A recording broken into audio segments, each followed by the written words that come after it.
Have you ever really tried to picture what a single day was like for someone, say, 150 years ago?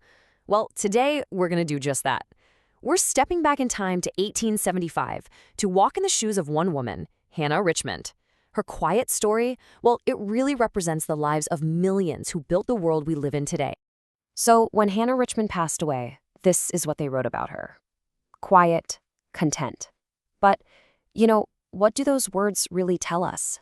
What was the reality behind that simple description of a life that was filled with unbelievable change, constant work, and this incredible, quiet strength? Let's find out. All right, so the year is 1875. This is Hannah Richmond. She's 51 years old, an immigrant from England, and she is the mistress of her own dairy farm in Putnam, Connecticut. And let me tell you, after years of renting and working in mills, owning this land was a huge deal for her family. It was their own piece of America. And the journey to get to this point, wow, it was just remarkable. She came from a tiny village in England, crossed the entire Atlantic Ocean with 5 little kids in tow, and finally, just 4 years before our story even starts, they bought this farm. Her life was already a testament to some serious resilience. So what was a day actually like for Hannah? Well, you can forget the 9 to 5. We're talking about a world of nonstop physical labor. It started before the sun was even up and went long after it set. That was just the rhythm of life, the rhythm of survival on a 19th century farm. Just try to imagine that pre-dawn chill in the air. Now, her husband and sons, they'd be out milking the dairy herd, but Hannah's work with that milk was just getting started. It all had to be strained, it had to be cooled, and processed right away. And there were no days off. None. And making butter wasn't just some chore on the list. It was a real craft, and it was a critical source of cash for the family. This whole process, it took hours of constant, grueling, arm-aching work. This was something Hannah, who used to be a weaver, had to totally master. It was all part of this hidden economy run by women that was absolutely essential for her family's future. Honestly, the sheer scale of her daily work is almost impossible for us to wrap our heads around. I mean, think about it. Every single thing we take for granted, getting a glass of water, doing a load of laundry, cooking dinner, for Hannah, each one was a major physical undertaking. Feeding a family of 8 on a wood stove, washing all their clothes by hand, that wasn't just housekeeping, it was a full-blown athletic event, day in and day out.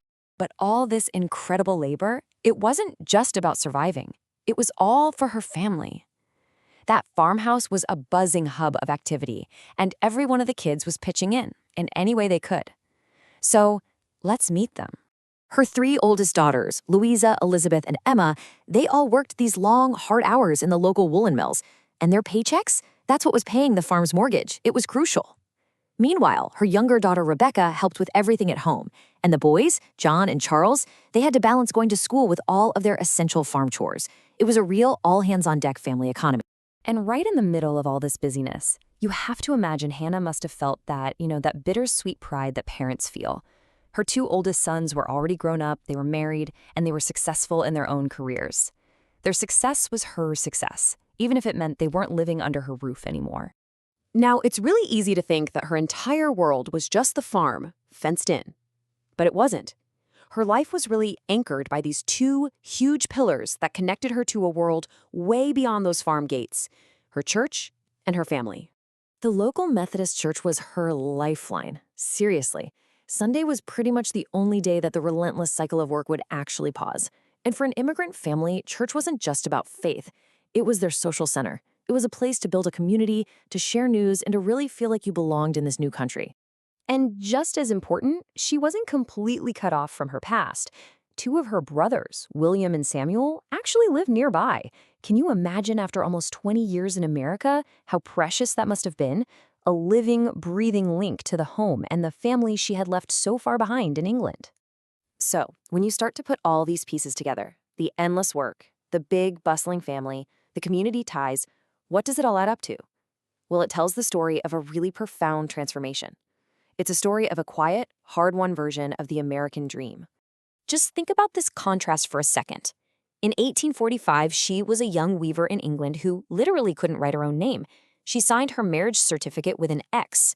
Fast forward 30 years, and she's a landowner, a matriarch of this thriving family, and she's raising kids who are getting an education and who have opportunities that she could have only dreamed of. And yeah, it's true. Her world was small. It was defined by the day-to-day needs of her farm and her family. But that's not a story about limitation, not at all. It's a story about focus.